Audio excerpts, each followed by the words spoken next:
الحمد یا اللہ والصلاة والسلام علیک یا سیدی یا رسول اللہ۔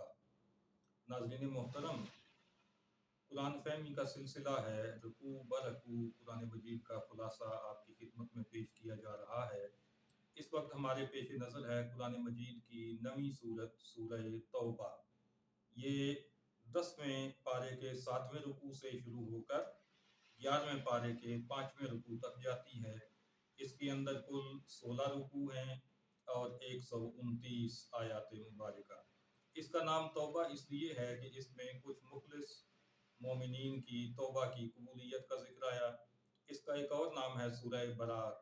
مشرکین سے معاہدے ختم کر کے ان سے برات کا اعلان ہوا، اس لیے اس کا نام سورہ برات بھی ہے۔ عوام میں یہ بات مشہور ہے کہ سورہ توبہ سے تلاوت کا آغاز کیا جائے تو تعوذ اور تسمیہ نہیں پڑھا جائے گا۔ اصل میں مسئلہ یہ ہے کہ اگر تلاوت کا آغاز سورہ توبہ کے شروع سے کرنا ہو تو اس میں تعوذ بھی پڑھا جائے گا اور تسمیہ بھی پڑھا جائے گا، اور اگر تلاوت کی ابتدا سورہ توبہ کے درمیان سے کسی بھی مقام سے کی جائے تب بھی تعوذ اور تسمیہ پڑھا جائے گا۔ ہاں، اگر آپ پہلے سے تلاوت کرتے آ رہے ہیں، سورہ انفال کی تلاوت کر رہے ہیں، سورہ انفال مکمل ہوئی اور ساتھ ہی آپ نے سورہ توبہ کی تلاوت شروع کرنی ہے، تو اس صورت میں تعوذ اور تسمیہ نہیں پڑھا جائے گا۔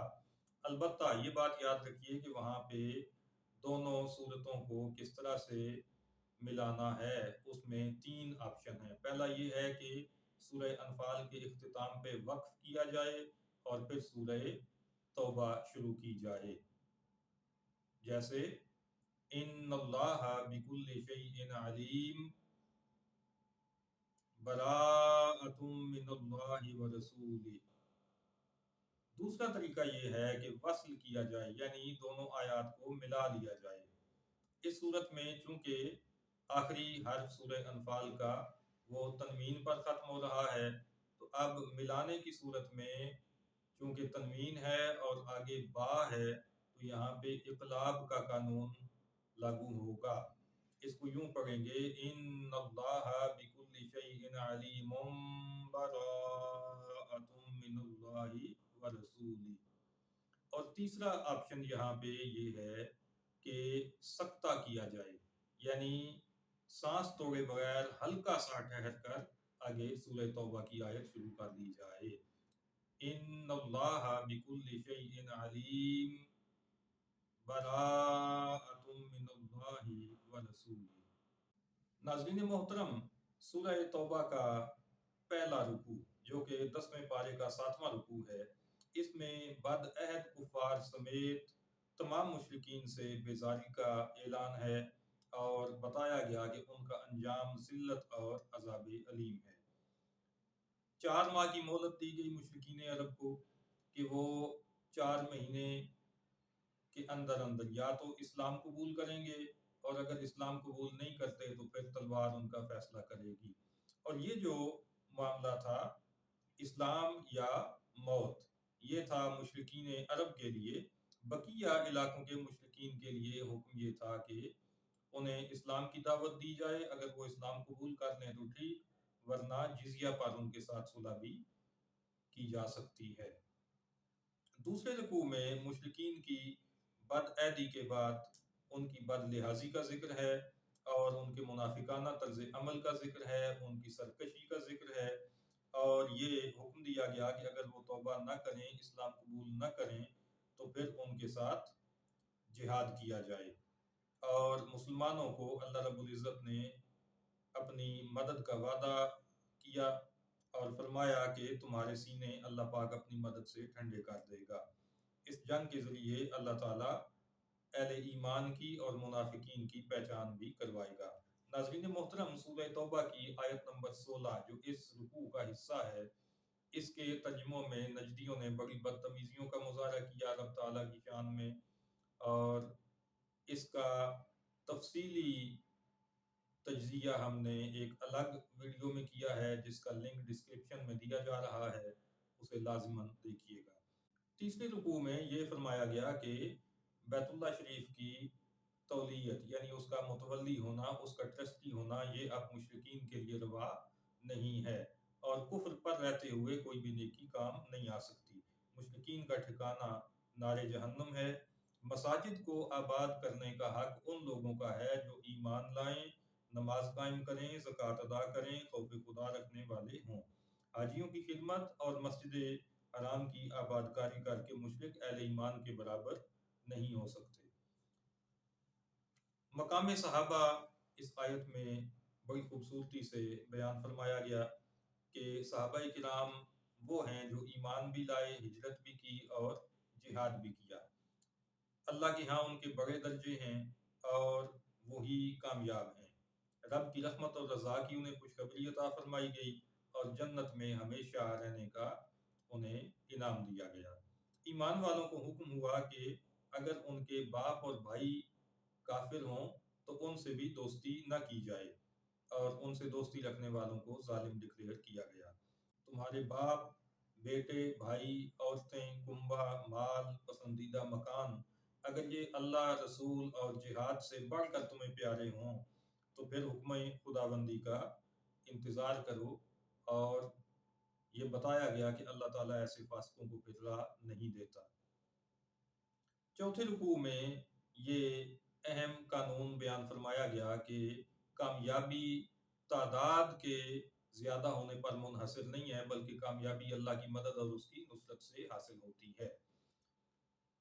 غزوہ حنین میں مسلمان 3 گنا زیادہ تھے اور وہ اپنی تعداد کی وجہ سے اترانے لگے تو رب کی تعالیٰ کی طرف سے آزمائش آئی اور ان کا لشکر تتر بتر ہو گیا۔ پھر اللہ رب العزت نے اپنے فضل سے سکینہ نازل فرمایا اور فتح عظیم کا جو معاملہ ہوا وہ اس رکوع میں بیان ہوا۔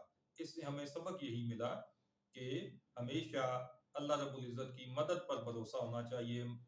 مال و اسباب اور جنگی ساز و سامان اور تعداد اس معاملے میں بالکل ہمیں ذہن میں نہیں رکھنی چاہیے۔ اللہ کی مدد ہمارے ساتھ ہوگی تو ہمیں کامیابی ملے گی۔ اس کا نظارہ ابھی چند دن پہلے ہم نے دیکھا کہ پاکستان کے پاس وسائل کی بھی کمی، پاکستان کے پاس افرادی قوت کی بھی کمی، پاکستان کی فوج بھی انڈیا سے کم، ساز و سامان بھی کم، لیکن اس کے باوجود اللہ رب العزت نے پاکستان کو عظیم فتح دی جس نے ساری دنیا کو حیرت میں ڈال دیا ہے کہ انڈیا کے اندر گھس کر ان کے فوجی تنصیبات کو نشانہ بنایا اور بخیر و عافیت اپنے جہازوں کو واپس بھی لے کر آئے اور ان کے 5 جہازوں کو تباہ و برباد بھی کر دیا۔ تو ناظرین محترم، اس رکوع میں مشرکین کے لیے 1 سال کا وقت متعین ہوا کہ اگلے سال انہیں حرم میں داخل ہونے کی اجازت نہیں ہوگی۔ اس سال وہ حرم میں اپنے طریقے سے جو حج عمرہ وغیرہ کیا کرتے تھے اس کی انہیں اجازت ہے، اگلے سال سے ان کے لیے پکی ممانعت ہو جائے گی۔ اور مسلمانوں کو یہ فرمایا گیا کہ مشرکین کے ساتھ تجارت پر بھروسہ مت کریں، اللہ تعالیٰ ان کے ساتھ تجارت کے بغیر ہی مسلمانوں کو غنی کر دے گا۔ اور کیسے غنی کرے گا اس کا اعلان بھی اسی رکوع میں ہوا کہ اہل کتاب سے جہاد کا حکم ہوا اور یہاں تک کہ وہ ایمان لے آئیں یا جزیہ دینے پر راضی ہو جائیں۔ تو اس جزیہ کے ذریعے مسلمانوں کو غنی کرنے کی یہاں پہ بات ہوئی، یعنی مسلمانوں کا حکومت میں آنا اور اہل کتاب کا ان کی رعایا بننا، یہ خوشخبری اس رکوع میں رب تعالیٰ نے سنا دی۔ 5ویں رکوع میں یہود و نصارہ کے حوالے سے یہ بتایا گیا کہ وہ اللہ رب العزت کے لیے بیٹے تسلیم کرتے تھے، اللہ کے نبیوں کو اللہ کے بیٹے کہتے تھے۔ یہاں پر یہ بتایا گیا کہ ذلت کے ساتھ جزیہ اس لیے ان پر لازم ہوا کہ انہوں نے نبیوں کو خدا کے بیٹے کہہ کر ذلیل حرکت کی تھی۔ ان کی شرک کی ایک اور وجہ بھی یہاں پہ بتائی گئی کہ وہ اپنے پوپ پادریوں کو رب کی طرح مانتے تھے۔ دین اسلام کو مٹانے کی ان کی کوشش ناکام ہوگی، کیونکہ اللہ نے اپنے محبوب کو ہدایت اور دین حق کے ساتھ بھیجا کہ اسے سب دینوں پر غالب کر دے، پڑھے برا مانے مشرک۔ تو یہاں پہ نبی کریم صلی اللہ علیہ وسلم کے میلاد کا خوبصورت تذکرہ ہے اور دین اسلام کے غالب آنے کی خوشخبری ہے۔ ماتحتوں کا تذکرہ ہو چکا جنہوں نے اپنے سرداروں یعنی پوپ پادریوں کو اللہ کے برابر درجہ دیا ہوا تھا۔ اب اگلی آیات میں یہ جو پوپ اور پادری تھے، یہ جو سردار تھے، ان کے بارے میں بتایا گیا کہ یہ بد کردار ہیں، ان کی بد کرداریاں بیان کی گئیں۔ مال ناحق کھانا، رائے خدا سے روکنا اور اللہ کی راہ میں مال خرچ نہ کرنے دینا، اس طرح کی بد کرداریاں ان میں پائی جاتی تھیں۔ اور بخیلوں کا انجام عذاب علیم بتایا گیا، اور فرمایا گیا کہ ان کا مال تپا کر ان کی پیشانیاں، پسلیاں اور پشتیں داغی جائیں گی۔ مسلمانوں پر لازم ہے کہ وہ بخیلی نہ کریں بلکہ اللہ کی راہ میں خرچ کریں، اور اللہ کی راہ میں خرچ کرنے کے جو ذرائع اور جو طریقے بتائے گئے ان میں سب سے اہم زکوٰۃ ہے، اور یہ لازم ہوتی ہے اس شخص پر جو صاحب نصاب ہو اور نصاب کے برابر رقم سال بھر اس کے پاس موجود رہے۔ تو سال 12 مہینے کا رب تعالیٰ نے بنایا۔ مشرکین عرب 12 مہینوں کی بجائے کبھی سال 13 مہینوں کا بنا لیتے تھے، کبھی مہینوں کو آگے پیچھے کر لیتے تھے، 4 مہینوں کو محترم مانتے تھے۔ لیکن جنگ کا اگر ماحول گرم ہوتا اور ان محترم مہینوں میں سے کوئی مہینہ آ جاتا تو پھر وہ جنگ جاری رکھنے کی خاطر اس محترم مہینے کو آگے شفٹ کر دیتے اور اگلے کسی مہینے کو اس کی جگہ پہ رکھ لیتے۔ تو اس طرح کی جو حرکتیں وہ کر رہے تھے، اس کو قرآن مجید نے نسی کا نام دیا اور فرمایا کہ یہ کفر میں زیادتی کا باعث ہے، اور اس پر پابندی عائد کر دی گئی کہ آئندہ سے مہینوں میں کسی قسم کا رد و بدل نہیں کیا جائے گا۔ چھٹے رکوع میں اہل ایمان کو خوش دلی کے ساتھ اللہ کی راہ میں جہاد کرنے کا حکم دیا گیا، اور ساتھ یہ بھی بتا دیا گیا کہ اگر تم میرے محبوب صلی اللہ تعالیٰ علیہ وآلہ وسلم کی مدد نہ بھی کرو اور ان کے ساتھ جہاد میں شریک نہ بھی ہو، تب بھی اللہ تعالیٰ نے ان کی پہلے بھی مدد فرمائی، وہ پھر بھی مدد فرمانے پر قادر ہے۔ اسی میں یہ ارشاد ہوا اذ یقول لصاحبہ لا تحزن ان اللہ معنا، کہ جب نبی کریم صلی اللہ تعالیٰ علیہ وآلہ وسلم ہجرت کے لیے غار میں پہنچے تو وہاں پر رب تعالیٰ نے آپ کی مدد فرمائی، اور آپ صلی اللہ تعالیٰ علیہ وسلم نے اپنے صاحب یعنی صدیق اکبر رضی اللہ تعالیٰ عنہ سے ارشاد فرمایا کہ غم نہ کیجئے، کفار ہم تک نہیں پہنچ سکیں گے، اس لیے کہ اللہ ہمارے ساتھ ہے۔ حضرت صدیق اکبر رضی اللہ تعالیٰ عنہ وہ عظیم ہستی ہیں کہ جن کو قرآن مجید نے صاحب کے لفظ سے پکارا، تو آپ کی صحابیت کا انکار اسی وجہ سے کفر ہے۔ حضرت سیدنا فاروق اعظم رضی اللہ تعالیٰ عنہ فرمایا کرتے تھے کہ کاش میری ساری عمر کی نیکیاں حضرت صدیق اکبر رضی اللہ عنہ کی غار کی رات اور وصال نبوی کے دن کی طرح ہو جائیں، یعنی غار میں جو خدمت انہوں نے انجام دی، اور اسی طرح نبی کریم صلی اللہ علیہ وسلم کے وصال کے موقع پر غم سے نڈھال صحابہ کرام کو جس طرح انہوں نے سہارا دیا اور سنبھالا، اور اس پر جو اجر اور جو نیکیاں ان کے نامہ اعمال میں آئیں، کاش کہ میری ساری عمر کی نیکیاں ان کے 2 موقعوں کے برابر ہو جائیں۔ حضرات محترم، 7ویں رکوع پہ آتے ہیں۔ یہ 10ویں پارے کا 13واں رکوع ہے۔ غزوہ تبوک کا موقع، اور غزوہ تبوک میں نہ جانے کے لیے منافقین نے مختلف بہانے بنا کر نبی کریم صلی اللہ علیہ وسلم سے پیچھے بیٹھ رہنے کی اجازت چاہی، آپ نے اجازت عطا فرما دی، اس لیے کہ آپ کو اجازت دینے یا نہ دینے کا رب تعالیٰ نے اختیار عطا فرمایا تھا۔ نبی کریم صلی اللہ علیہ وسلم بھی ان کی بہانے بازیوں کو جانتے تھے، لیکن آپ نے ان کا پردہ رکھا اور انہیں بے نقاب اس وقت نہ فرمایا۔ تو رب تعالیٰ نے یہاں پر نبی کریم صلی اللہ علیہ وسلم کو ارشاد فرمایا کہ اے محبوب اگر آپ اجازت ان کو نہ دیتے تو یہ زیادہ اچھا ہوتا کہ ان کا پول کھلتا۔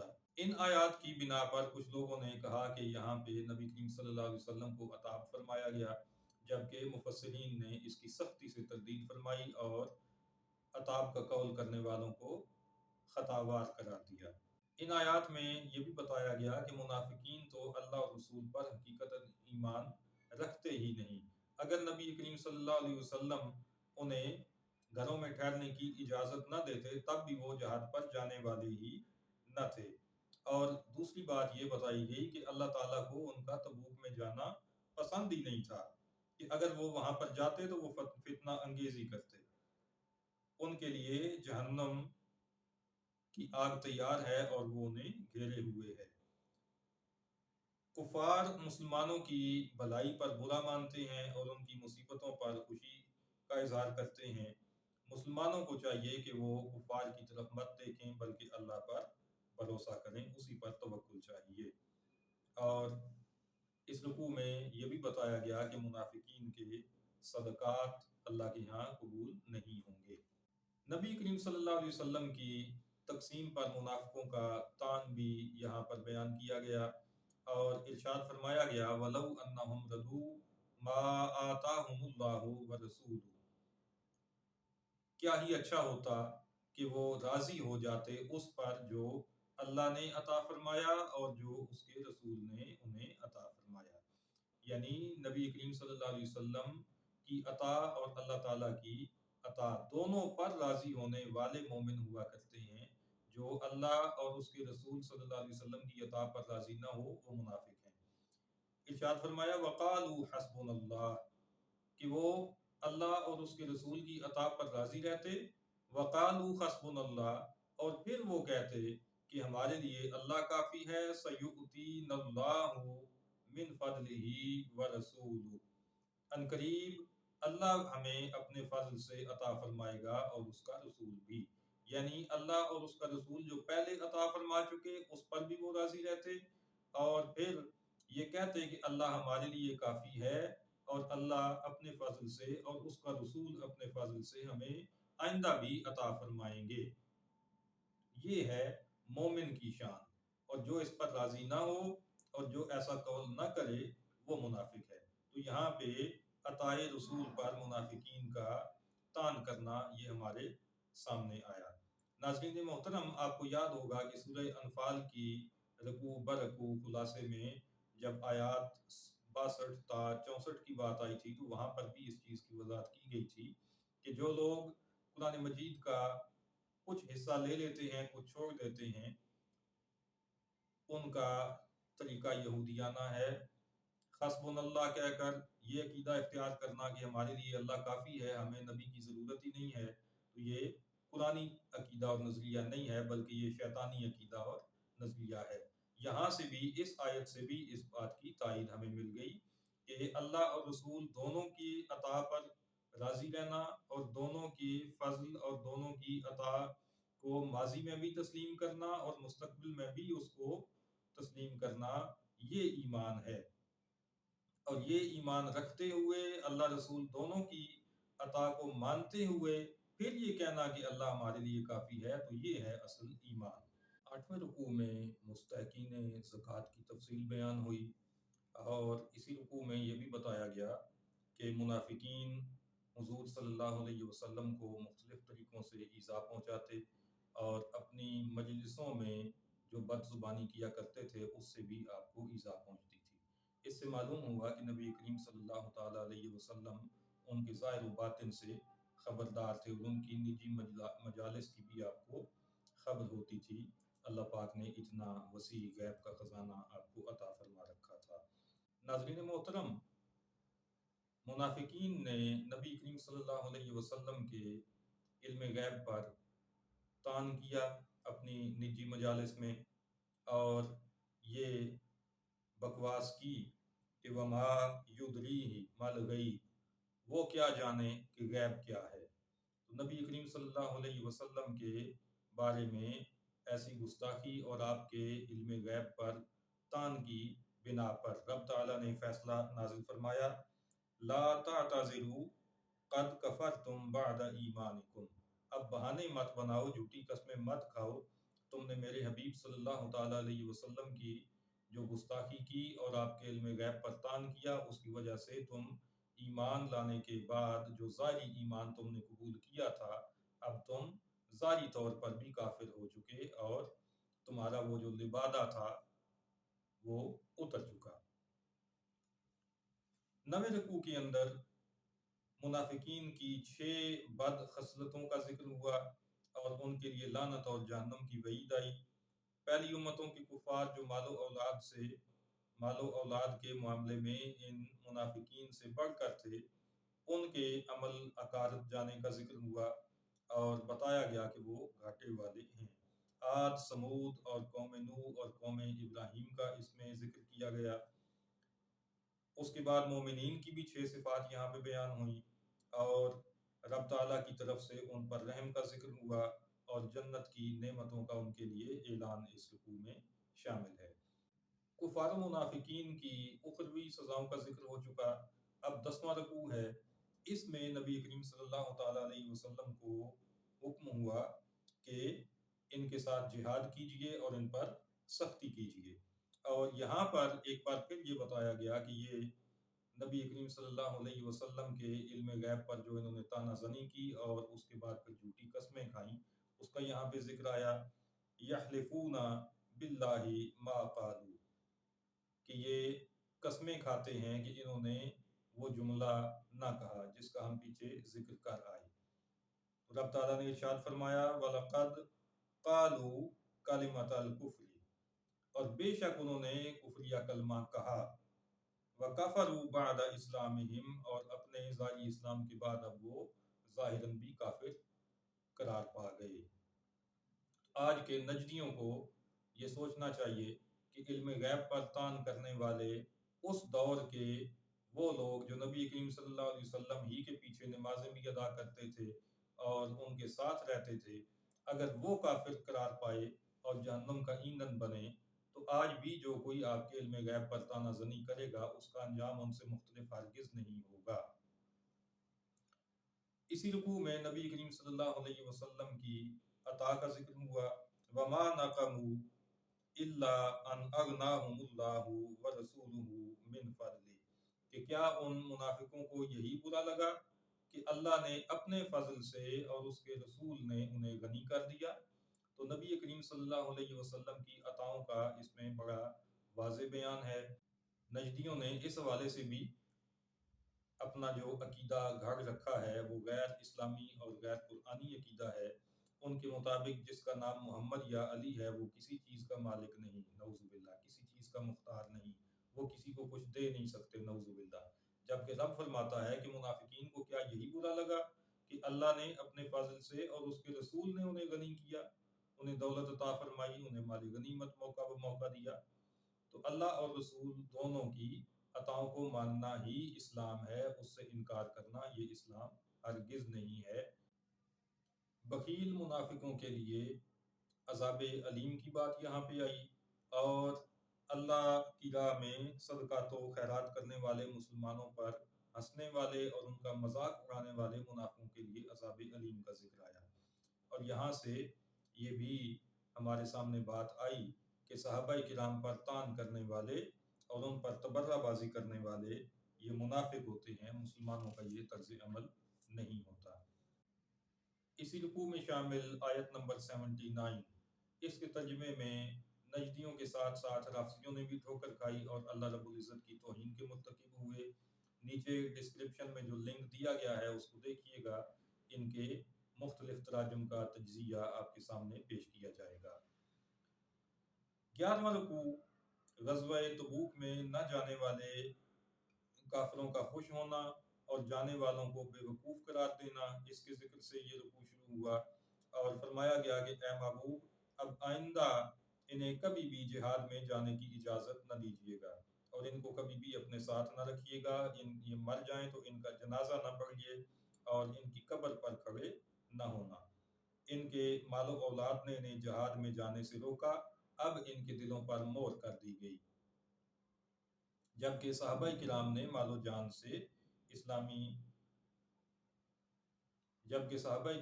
مال و جان کے ساتھ جہاد کیا، ان کے لیے بدائیاں ہیں اور وہی کامیاب ہیں اور وہ جنت میں ہمیشہ رہیں گے۔ 12واں رکوع ہے سورہ توبہ کا، یہ 10ویں سپارے کا آخری حصہ ہے۔ اس میں یہ بتایا گیا کہ اللہ رسول کے وفادار رہتے ہوئے ضعف، بیماری یا ناداری کی وجہ سے جو لوگ جہاد میں شریک نہیں ہو سکے ان پر کوئی حرج نہیں۔ مواخذہ تو ان اغنیاء کا ہے کہ وہ وسائل ہوتے ہوئے گھروں میں عورتوں کے پاس بیٹھ رہے۔ تو سورہ توبہ کی آیت نمبر 93 پر 10ویں سپارے کا اختتام ہوا۔ 11ویں سپارے کا جو پہلا رکوع ہے اس میں 6 آیات ہیں۔ یہاں تک منافقین کی تبوک جانے کے بارے میں بہانے بازیوں کا ذکر ہوا تھا۔ اب غیبی خبر دی گئی کہ جب تبوک سے اے محبوب صلی اللہ تعالیٰ علیہ وسلم آپ واپس پہنچیں گے تب بھی وہ آ کر جھوٹی قسمیں کھائیں گے تو ان کا اعتبار نہ کرنا، اس لیے کہ اللہ تعالیٰ فاسق قوم سے راضی نہیں ہوگا۔ شہری منافقوں کے عیب بیان کرنے کے بعد یہاں پر دیہاتی منافقوں کے عیب بھی بیان کیے گئے، اور یہ ارشاد فرمایا گیا کہ وہ منافق بھی ہیں اور جاہل بھی ہیں، ڈبل مجرم ہیں۔ دیہاتی مخلص مسلمانوں کی مدح سرائی بھی اس میں ہے، اور ان کا اللہ کی رحمت میں داخل ہونا بھی یہاں پر ذکر فرمایا گیا۔ 13واں رکوع ہے سورہ توبہ کا، جو کہ 11ویں پارے کا دوسرا رکوع ہے۔ اس میں مہاجرین و انصار، سابقون الاولون، ان کی عظمت اور شان بیان ہوئی، اور قیامت تک ان کی پیروی کرنے والوں کے لیے رضی اللہ عنہم ورضوا عنہ کا تاج سجایا گیا۔ جنت اور اس کے نیچے نہروں کا رواں ہونا اور ابدی راحت اور بڑی کامیابی کا ان کے لیے اعلان کیا گیا۔ سابقون الاولون، مہاجرین و انصار صحابہ، ان کی اتباع کیے بغیر، ان کے طرز عمل کو اپنائے بغیر ان کے ساتھ رہنے والے، ان کے ساتھ اٹھنے والے بیٹھنے والے منافقوں کے بارے میں یہاں پر یہ ارشاد فرمایا گیا کہ وہ 3 بار عذاب کا مزہ چکھیں گے۔ پہلا عذاب دنیا میں ذلت اور رسوائی، اور دوسرا عذاب برزخ کا، اور تیسرا قیامت کے بعد کا دائمی عذاب نار۔ وہ مخلص مسلمان جو اپنی سستی کی وجہ سے تبوک میں نہ جا سکے، ان کی توبہ کی قبولیت کا اعلان اس رکوع کا حصہ ہے۔ اس رکوع میں منافقین کی ایک اور بد کرداری کا ذکر آیا کہ انہوں نے ایک مسجد بنائی جہاں بیٹھ کر وہ اسلام کے خلاف سازشیں کرنا چاہتے تھے، تو رب تعالیٰ نے اسے دکھ دینے والی مسجد کا نام دیا، اور یہ بتایا گیا کہ بد مذہب اگر اچھا کام بھی بظاہر کرے تو اس کو نہ تسلیم کیا جائے، اور اس کی کوئی وقت نہیں ہے۔ مسجد قباء جو اہل تقویٰ نے تعمیر کی تھی، اور مسجد درار جو منافقین نے بنائی تھی، دونوں کا فرق اس رکوع میں بتایا گیا اور دونوں میں امتیاز قائم کیا گیا۔ 14واں رکوع، مومنین کے مال و جان اللہ نے جنت کے بدلے خرید لیے۔ ناظرین محترم، یہ اللہ تعالیٰ کی رحمت اور اس کی کرم نوازیوں کی کیا عظیم داستان ہے کہ مال اور جان عطا بھی اسی نے کیے ہیں، بھی اسی کے دیے ہوئے، اور پھر وہی ان کو جنت کے بدلے میں خریدتا ہے۔ یہ کتنی کرم نوازی ہے۔ توبہ کرنے والوں، عبادت کرنے والوں، حمد کرنے والوں، روزہ رکھنے والوں، رکوع و سجود کرنے والوں کے لیے اس رکوع میں خوشخبری سنائی گئی، اور یہ بھی اس رکوع میں بتایا گیا کہ مشرکین کے لیے استغفار کرنا ممنوع ہے۔ نیز یہ بتایا گیا کہ حضرت ابراہیم علیہ السلام نے اپنے چچا آزر کے لیے دعائے مغفرت کی، مگر یہ دعا ایک وعدے کی وجہ سے کی، اور پھر جب اس کا کفر ان پر ظاہر ہو گیا تو وہ اس سے بیزار ہوئے اور انہوں نے اس کے لیے دعائے مغفرت چھوڑ دی۔ اب یہ وعدہ کیا تھا؟ مفسرین بتاتے ہیں کہ آزر نے ان کے ساتھ وعدہ کیا تھا ایمان قبول کر لینے کا۔ اس وعدے کی بنا پر وہ اس کی بخشش کی دعا مانگا کرتے تھے۔ پھر جب اس کا کفر واضح ہو گیا تو آپ نے دعا چھوڑ دی۔ یہ کفر واضح کیسے ہوا؟ مفسرین کے یہاں پر 2 قول ہیں۔ ایک تو یہ ہے کہ جب وہ بغیر وعدہ پورا کیے کفر ہی پر مر گیا تو آپ نے اس کے لیے دعا کرنا بند کر دی کہ اب اس کا کفر حتمی اور دائمی ہو چکا تھا۔ اور دوسرا قول مفسرین کا یہ ہے کہ اس کی زندگی ہی میں رب تعالیٰ نے بذریعہ وحی آپ کو یہ بتا دیا تھا کہ یہ کفر پر مرے گا، اس لیے آپ اس سے بیزار ہو گئے، اور پھر اس کے بعد آپ نے اس کے لیے دعا کرنا بند کر دی۔ اب سورہ توبہ اختتام کے قریب ہے۔ رب تعالیٰ کی عظیم سلطنت، زمین و آسمان کو گھیرے ہوئے جو سلطنت ہے، اس کا یہاں پہ ذکر ہے، اور یہ بتایا گیا کہ اللہ تعالیٰ زندگی بھی عطا فرماتا ہے، موت بھی وہی عطا فرماتا ہے، اور اس کے مقابلے پر کوئی کسی کا نہ ولی ہے نہ نصیر۔ مہاجرین و انصار پر اللہ تعالیٰ کی رحمت کا متوجہ ہونا بھی اس رکوع میں بیان ہوا۔ 15واں رکوع جو سورہ توبہ کا ہے، یہ 11ویں پارے کا چوتھا رکوع ہے۔ اس میں ایمان والوں کو حکم دیا گیا کہ اللہ سے ڈرو اور سچوں کے ساتھ ہو جاؤ۔ اس میں دو حکم دیے گئے ہیں، ایک ہے نیکیاں اختیار کرنے کا حکم، اللہ سے ڈرنے کا حکم، تقوی اختیار کرنے کا حکم، اور پھر ساتھ یہ کہا گیا کہ صرف اپنے نیک اعمال پر بھروسہ مت کرو اور متقی بن کر اللہ والوں سے بے نیاز نہ ہو جاؤ، بلکہ اللہ والوں کے ساتھ اپنا تعلق پختہ کرو اور ان کے ساتھ دوستی رکھو، ان کی سنگت اختیار کرو۔ جہاد کے بعد دین سیکھنے اور سکھانے کی اس میں رغبت دلائی گئی، اور یہ فرمایا گیا کہ مسلمانوں کے اندر ایک ایسی جماعت ہونی چاہیے لِیَتَفَقَّهُوا فِی الدِّین، جو دین کی سمجھ حاصل کریں اور پھر دوسروں کو دین سکھائیں۔ بسترے کندھوں پہ ڈال کر، ہاتھ میں لوٹا اٹھا کر گلی گلی گھومنا، اس کی اسلام نے ترغیب نہیں دی، بلکہ اسلام نے یہ سکھایا کہ جاؤ اور اللہ کا دین سیکھو، استاد کے پاس بیٹھو، مدرسے میں داخلہ لو، باقاعدہ دین پڑھو اور پھر لوگوں کو دین سکھاؤ۔ ناظرین محترم، 16واں رکوع ہے سورہ توبہ کا۔ اس میں قریب والے کافروں سے بھی جہاد کا حکم ہوا کہ صرف یہ نہیں کہ جو آپ سے دور ہیں ان پر ہی توجہ رکھی جائے، بلکہ جو ارد گرد ہیں ان کے ساتھ بھی جہاد کیا جائے، اور چاہیے کہ وہ تمہارے اندر سختی کو محسوس کریں، ان کے ساتھ سخت رویہ اپنایا جائے۔ قرآنی صورتیں اس رکوع میں بتایا گیا کہ یہ اہل ایمان کا ایمان بڑھا دیتی ہیں، اور جن کے دلوں میں مرض ہے ان کی پلیدی پر پلیدی کو بڑھا دیتی ہیں۔ جس طرح دنیاوی آفات مومنین کی آنکھیں کھولتی ہیں، وہ ان سے عبرت حاصل کر کے اصلاح کر لیتے ہیں، جبکہ کفار کی غفلت مزید بڑھ جاتی ہے۔ اسی رکوع میں نبی کریم صلی اللہ تعالیٰ علیہ وآلہ وسلم کے میلاد کا بڑا خوبصورت تذکرہ ہوا۔ لَقَدْ جَاءَكُمْ رَسُولٌ مِّنْ أَنفُسِكُمْ عَزِيزٌ عَلَيْهِ مَا عَنِتُّمْ حَرِيصٌ عَلَيْكُمْ بِالْمُؤْمِنِينَ رَءُوفٌ رَحِيمٌ۔ بے شک آ گیا تمہارے پاس رسول تم ہی میں سے، عزیز علیہ ما عنتم، تمہارا مشقت میں پڑنا اس پر گراں گزرتا ہے، حریص علیکم، وہ تمہاری بھلائی چاہتا ہے، بالمؤمنین رؤوف الرحیم، اور مومنوں کے لیے رؤوف بھی ہے اور رحیم بھی۔